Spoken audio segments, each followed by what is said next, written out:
ya za a yi kwanke da abu na kai kan wajen na sai na ni sani ko an samu wani ya zai ɓace miki. a'a ba haka wani kai kai ne wallahi Gaskiya Allah ta sa haka. a ne ka fara haka dai ina mu da kawai haka ya Amin a ne. Ita yi da mana wata ina so zuwa amma yanayin da mana yana.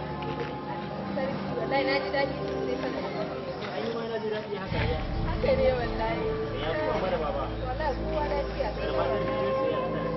a tunanin babu wanda ya shigo wallahi ni ma ka san kai kaɗai ne wallahi Allah Gida. Waye wannan?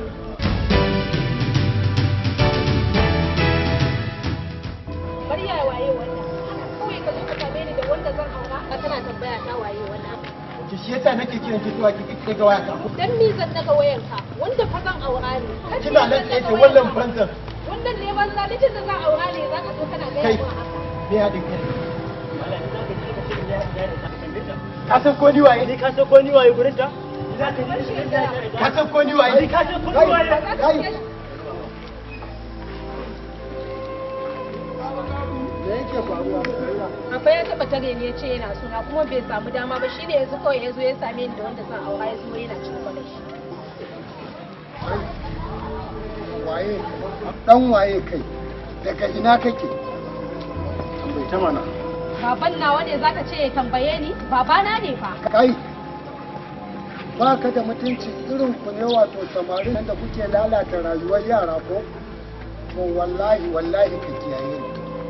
Kada in sake ganin ka a bakin garkar ta ka ji ko? Za ka ba gurin nan ko sai na ɗauki mataki a kanka.